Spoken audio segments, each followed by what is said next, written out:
I'm Deborah Owens, America's Wealth Coach, and it's time to get wealthy. You're going to finally learn exactly what you need to do to achieve the level of financial success that you desire and you deserve. Have you ever heard that your network determines your net worth? Well, it's certainly true. And if you've ever heard the quote by Nipsey Hussle, who says that if you look in your circle and you're not inspired, you're not in a circle, you're in a cage. And perhaps that's why so many African Americans and women are taking up the sport of golf. And the sport of golf, because it is said to be the sport of business. And that's exactly the conversation we're going to have today. So here's what they don't want you to know about what it will take to achieve financial success. First, it's not what you know, it's who knows you.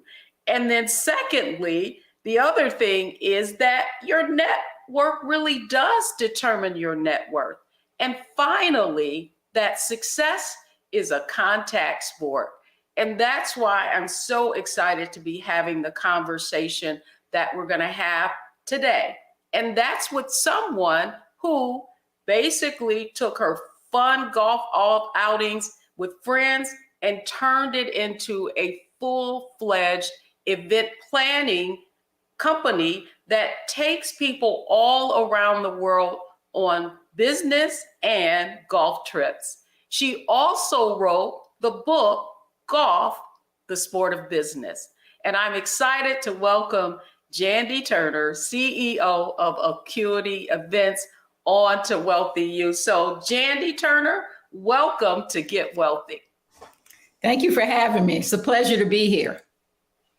Well, I know how excited you are about the sport of golf, if you will. You've written a book, but before we get into that conversation, I want you to just share with our audience just a little bit about yourself. Sure. I'm Jandy Turner, born and raised in Baltimore. I grew up playing softball and basketball. Those were my sports of choice. You could not tell me that I was not going to be one of the first women's professional basketball players.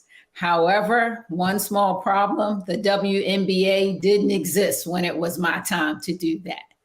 So long story short, I went to the University of Virginia. I played engineering instead of basketball and built a career in management consulting following graduation until the entrepreneurial bug hit me. Well, you know, it's interesting. You talk about the entrepreneurial bug, and I certainly alluded to in your introduction just about, I mean, you were playing basketball and softball. So talk to us a little bit about how you ventured into this sport of golf. Right. Well, I just love sports. And coincidentally, I never grew up playing golf. There was a golf course, maybe 15 or 20 minutes from my house, and we drove through it. I didn't know anything about it. It looked pretty. But one Saturday afternoon, my husband is a golfer, and he was watching the LPGA, the women play on TV. And they were playing something called a skins match. And basically in a skins match, if you win the hole, you win a pot of money. So the women were playing and they were winning money for their charity. So if you win this hole, you get $10,000. You win the next one, you get $10,000. And I was like, oh my gosh, this is gambling and sports. Where do I sign up? So I said to my husband, hey, that looks easy. I'm an athlete. Can you teach me how to play?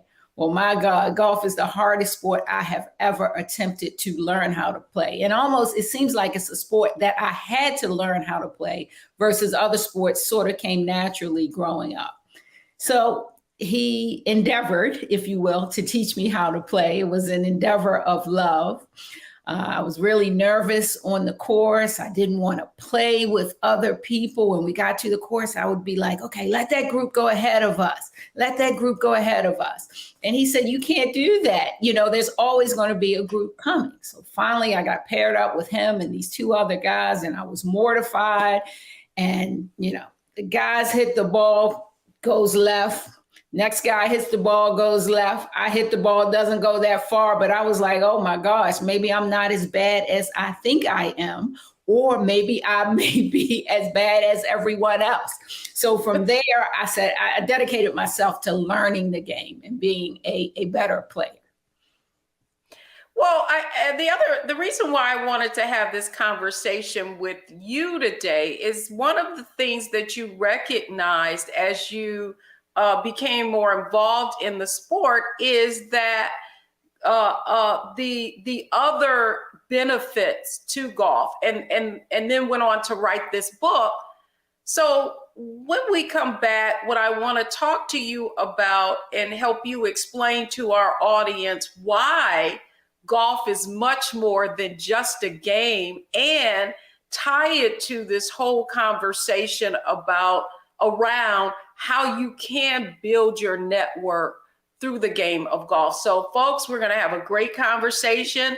Lean in, because if you want to know the real secret to building a network that can have an impact on your ability to be financially successful, you're going to want to hear this conversation. So don't go anywhere, folks. We'll be right back.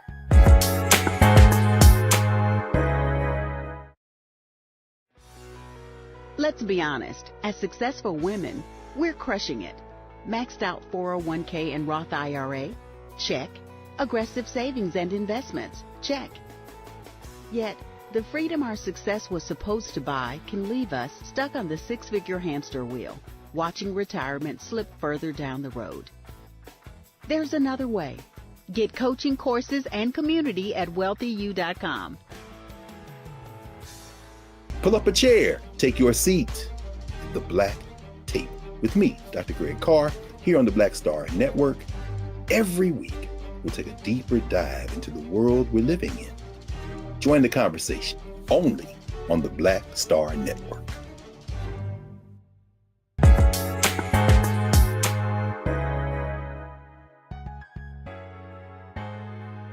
Welcome back, everybody. I'm Deborah Owens, host of Get Wealthy, and I'm excited to be having a conversation really about the game, the game and the sport of golf, and really help everyone who's watching understand why it is much more than just a game. And my guest today to have this conversation with is Jandy Turner. She's CEO of Acuity Events, an event planning firm that hosts corporate events around the world.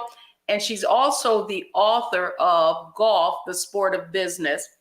And so, Jandy, thank you so much for coming on, having this conversation, because I think it's important for folks to understand that oftentimes it's not what we know, it's who we know and who knows us. And certainly what you've learned, and one of the reasons that you wrote the book is to really help expose people to the sport. However, the way I want to kind of enter into this aspect of the conversation is, come on now, golf, it's often seen as inaccessible, expensive, and not necessarily a Black sport. And so what would you say to that, sort of perspective that many of our viewers in our audience might have about the game of golf? First, I would say it's our time. If not now, when? But let me take you back a little bit, about 20 years ago, before I was in the golf industry, before I could really play the game. One Memorial Day, I got together 16 women because we did not have to go to work. All of us had dabbling interests in golf, very primitive, if you will. I was able to, through my network, connect with my friends who work for Marriott. And I said, hey, I'm having a golf tournament for 16 women. I need some prizes. Can you donate some overnight stays? Bam, done. I had another friend that worked for Bank of America. We need some swag. Can you clean out the corporate closet, if you will? She found golf balls, tees, towels. So through my network, number one, I was able to feebly put on my first golf tournament for 16 women. And the most interesting thing about that was they came, they played, and they did not want to leave, because after the round of golf, after prizes were given out, they sat there in that clubhouse and talked and networked and learned more about each other. I was done. It was a great event. At the end of the event, they said, when is your next event? I didn't have a next event. I hastily put one together, 4th of July weekend. Men came, women came, and the result was the same. The golf was one thing, but after golf, they stayed, they networked, they got to know one another. So that was sort of one eye-opening to me. Golf was one thing, but look at how these people are connected. And again, through my affiliation with golf, people came to me and asked, what's on the agenda for golf next year? What events do you have lined up? Do you have any travel lined up for golf? I didn't have anything, but I knew it was something about this sport that was pulling me into it. So I decided to research, and I did a full-blown business school industry analysis of the golf industry. And I found out that golf was pretty flatline. It wasn't growing, but there were segments that were growing: women, minorities, and juniors. And the other thing that I found out in my research was that golf was all about networking and corporate partnerships and corporate sponsorships. So for everywhere the PGA goes and hosts one of its tournaments, they have some charitable component where they are making a contribution to that community. But how do they make that contribution to that community? From business partnerships, from networking. So again, 20 years ago, my ears and eyes were opening up that this was larger than a sport.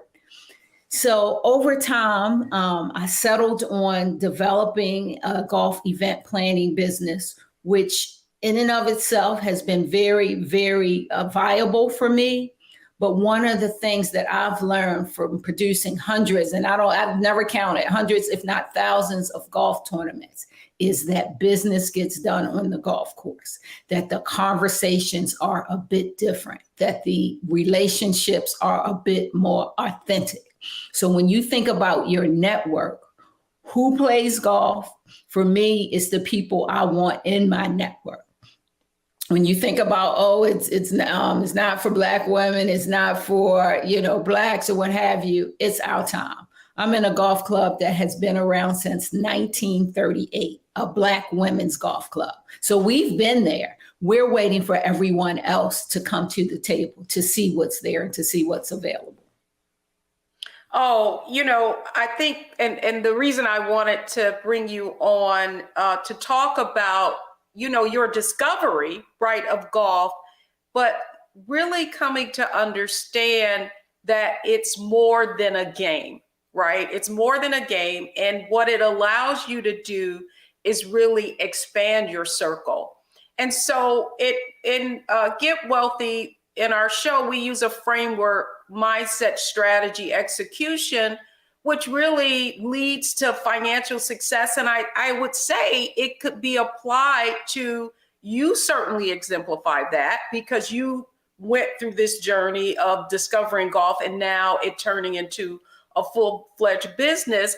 But I'm sure there are a lot of viewers who are thinking, well, Jandy, that sounds great, but I don't even know how to get started. So when we come back, I want to talk about the mindset that anyone who wants to understand the significance of golf and its ability to expand your network and how they can get started when we come back. So don't go anywhere. We're talking about golf, the sport of business, and how you can use it to not only network, but also to increase your network. I'm Deborah Owens, America's Wealth Coach, and we'll be right back.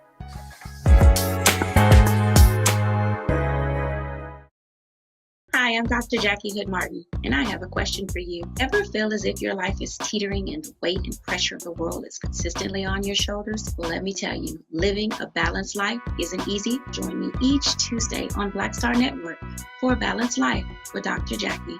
We'll laugh together, cry together, pull ourselves together, and cheer each other on. So join me for new shows each Tuesday on Black Star Network, A Balanced Life with Dr. Jackie.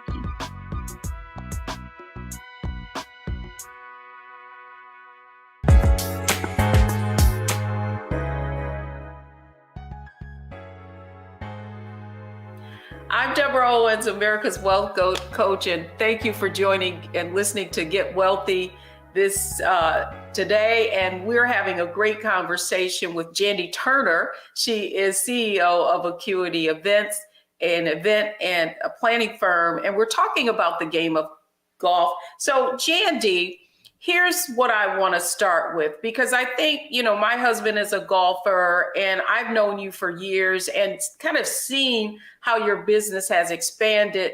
To your point, golf is expanding. I've got one question for you. Do you feel like the kind of success that Tiger Woods being Black brought to the sport also has increased people's awareness of the game as well, and maybe desire to perhaps want to learn? Absolutely. Tiger Woods has been a true accelerant for the sport of golf. Golf is golf. It's been around. People quietly play golf, if you will. When Tiger Woods came on the scene as a young kid almost, and basically got to the point where he was successful so early on in his career, everybody took notice. Existing golfers, non-golfers, women, children, everybody. So what he has done and continues to do for the sport is nothing short of phenomenal.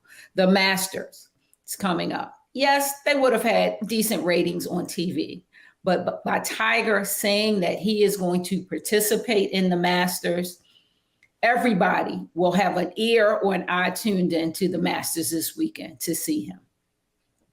Well, it's interesting that you say that, because even though he has not been playing, my husband's an avid watcher of the Golf Channel. It is just amazing the amount of programming that they've built around him, even though he's not playing.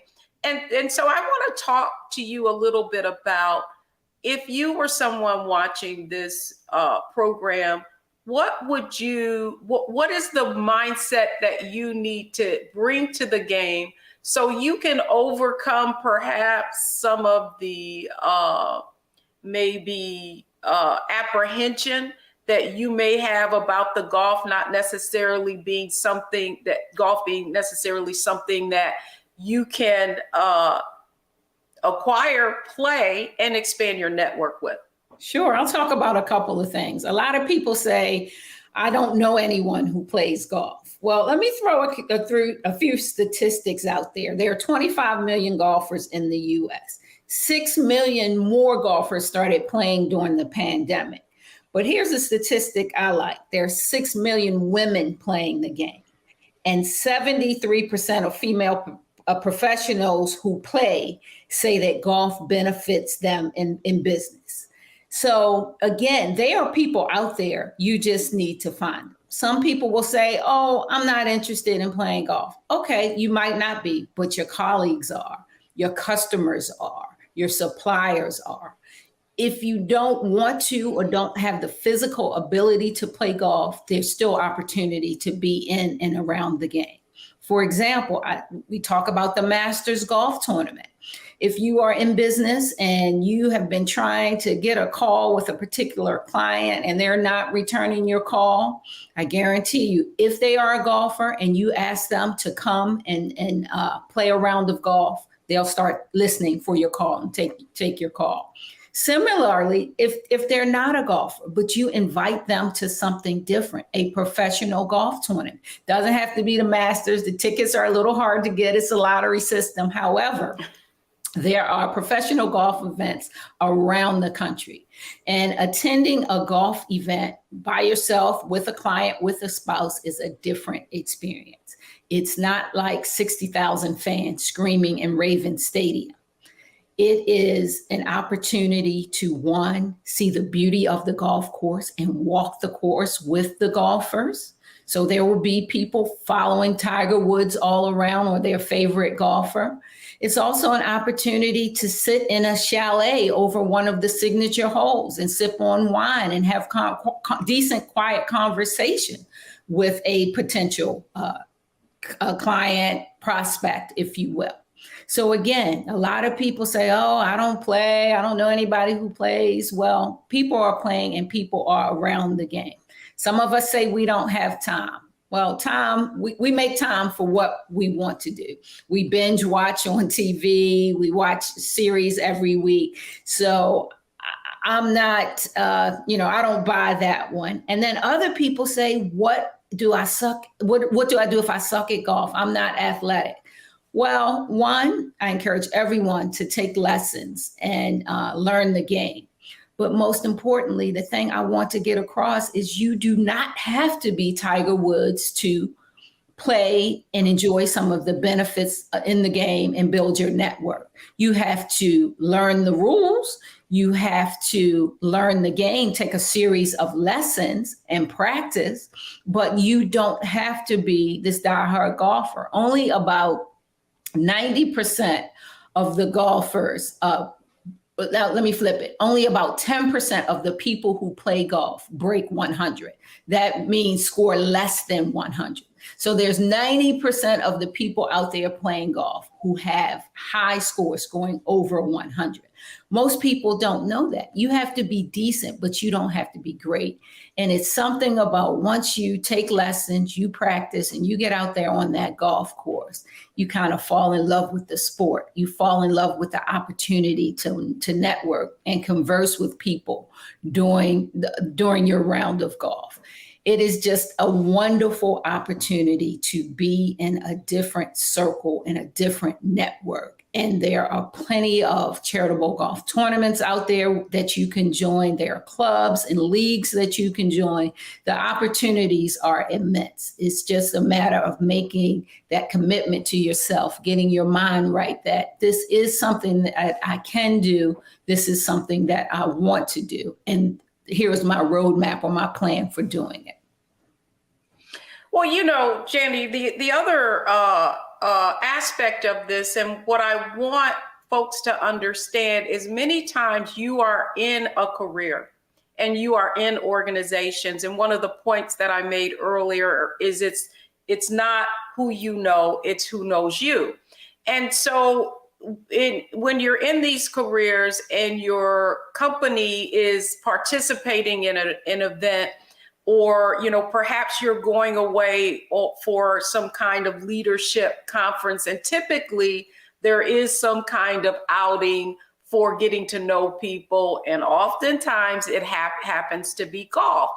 And what would you say to people who are in these roles, don't feel like that's something that they need to take part in? What would you say to them about how participating in these events can really impact their career either positively or negatively? Right. So I would say that you need to be in the conversation. And if you're not in the conversation, your name needs to be in the conversation.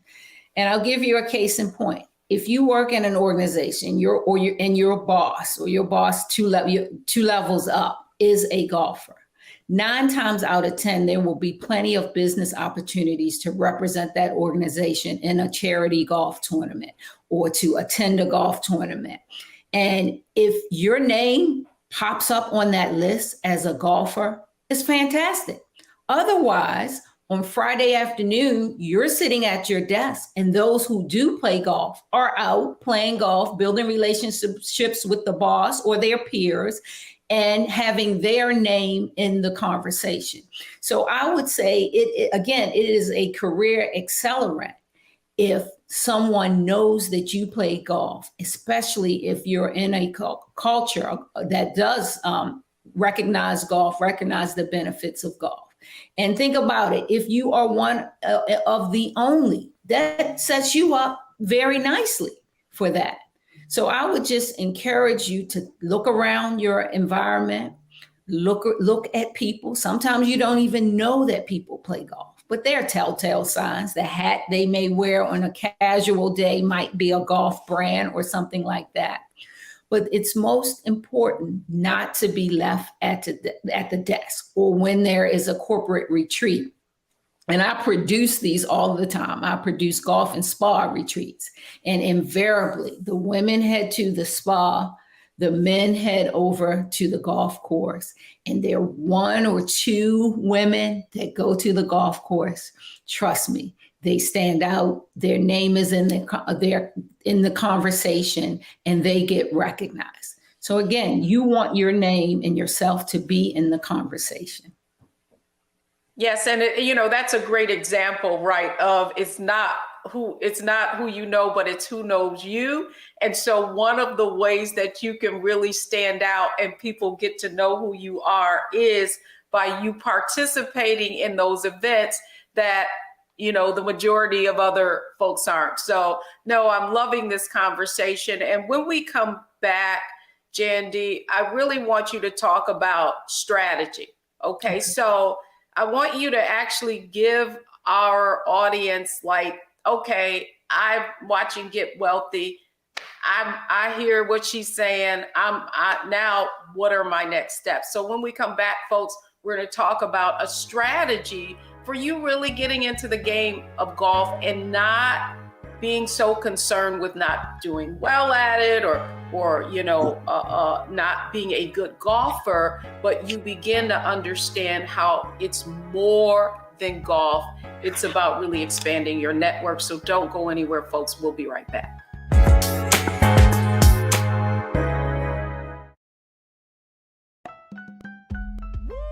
We're all impacted by the culture, whether we know it or not. From politics to music and entertainment, it's a huge part of our lives, and we're going to talk about it every day right here on The Culture with me, Faraji Muhammad, only on the Black Star Network.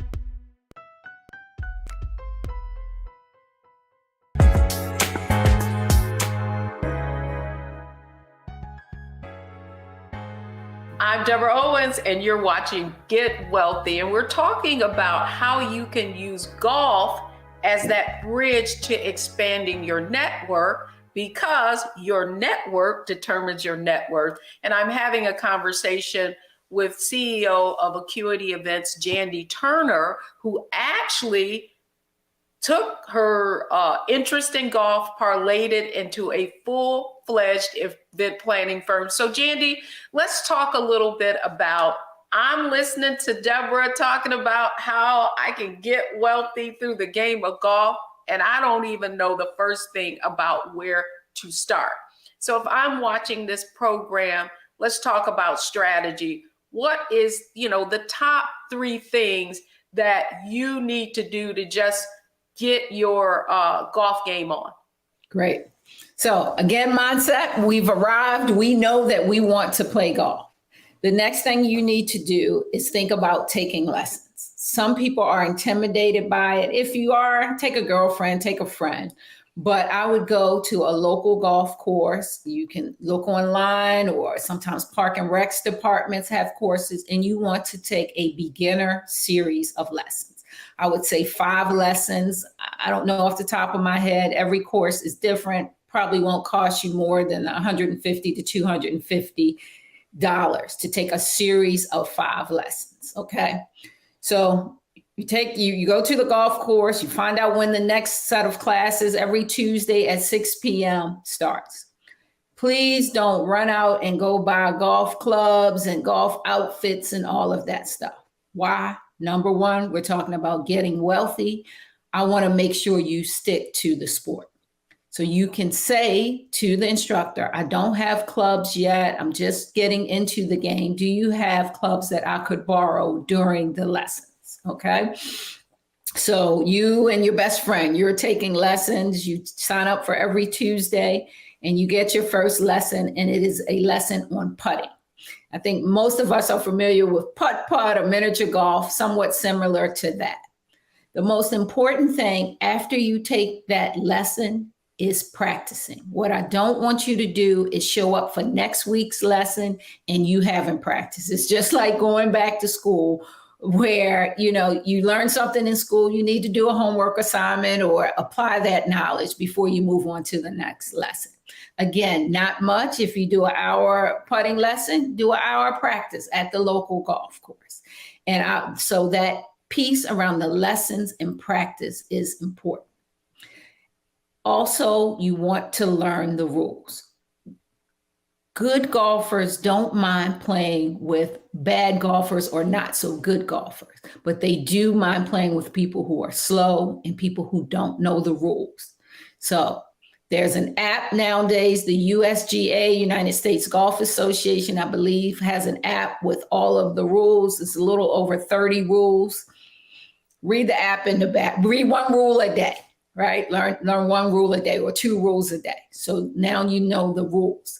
And then there's a bit of etiquette that goes with the golf. It's not necessarily a rule, but it's etiquette about how you present yourself, how you dress. You can't wear jeans on a golf course and things like that.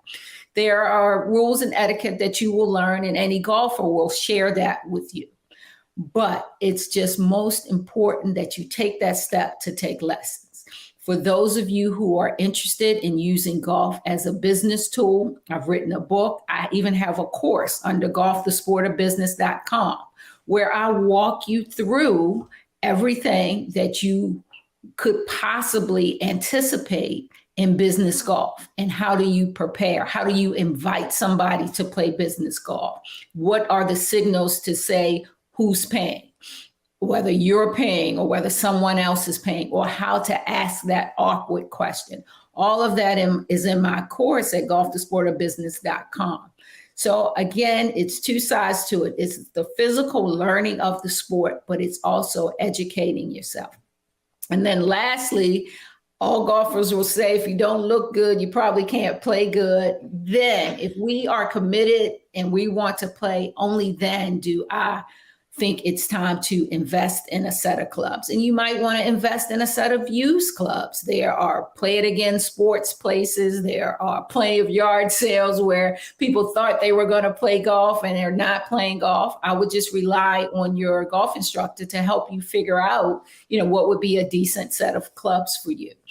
And then the clothes. A lot of people go overboard. You don't have to. You just need to conform to the rules and etiquette. And for ladies, that's a pair of slacks or a skirt or a skirt or capri pants. You just don't want to wear shorty shorts and things like that. No tank tops on the golf course. Pretty much a collared shirt, polo shirt, as we grew up calling them. And you want to dress appropriately, and you will eventually need golf shoes. Do I recommend going out first time and buying them? No, usually a pair of sneakers will do until you are sure you are committed to the game.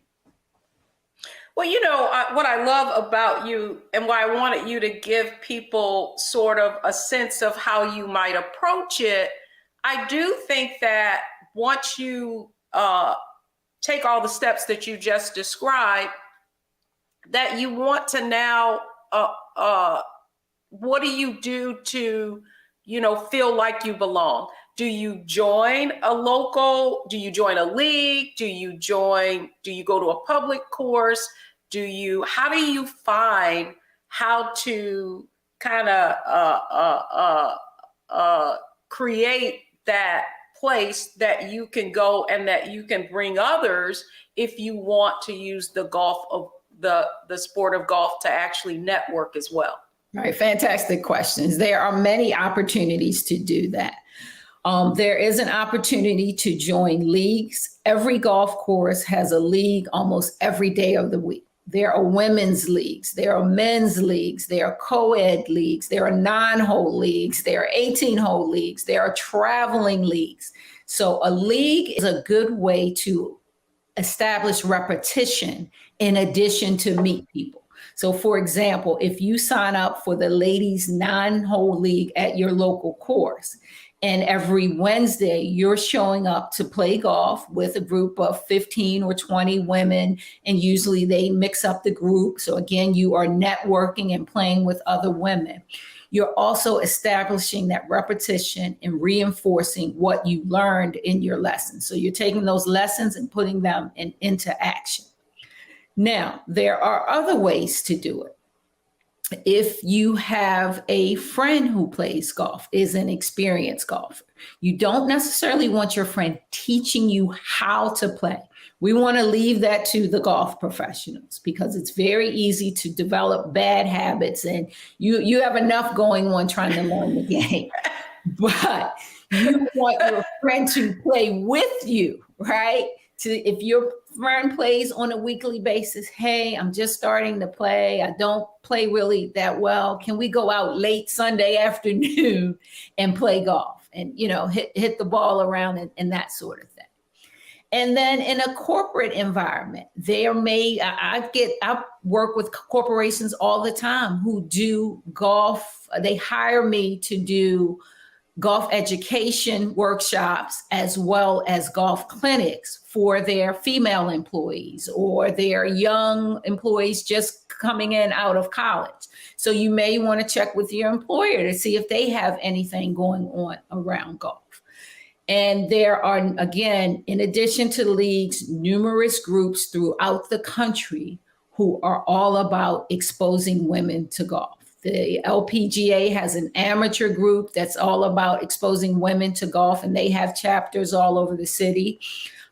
There is Black Girls Golf, Black Diamonds Golf. There are tons of organizations out there.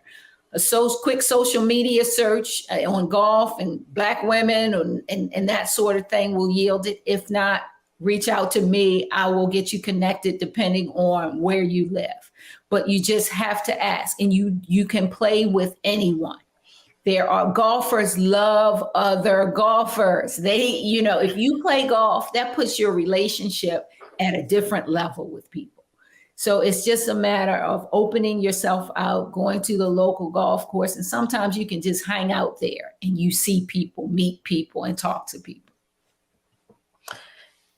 You really, I believe, so if you're watching, Jandie has really given you kind of a roadmap into now how you actually go about getting involved in the game of golf. She's given us some perspective on it being more than just a game and more than just playing, but you need to do your homework, right? You need to make sure you understand the rules so that when you do start playing with other people, you can do so with confidence.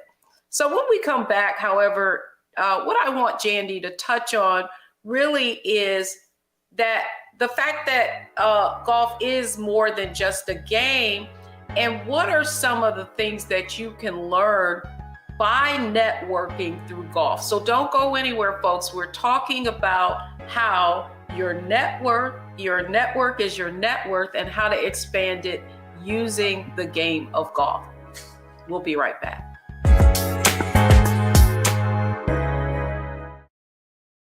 I'm Deborah Owens, America's Wealth Coach, and my new show, Get Wealthy, focuses on the things that your financial advisor and bank isn't telling you, but you absolutely need to know. So watch Get Wealthy on the Black Star Network.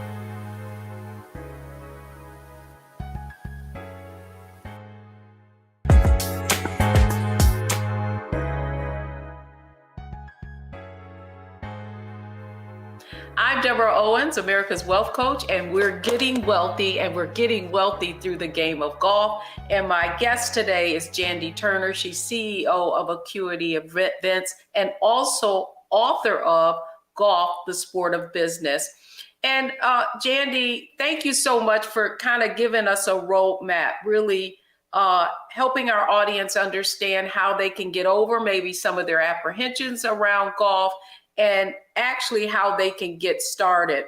But I really want to now delve into, Jandy, what our audience can really, how they can gain more perspective and what you can learn. I remember a conversation that I had with you, and you really talked about how playing with people, the kinds of insights that you can gain by playing with people. And so talk to us a little bit about how that perspective and what you can learn.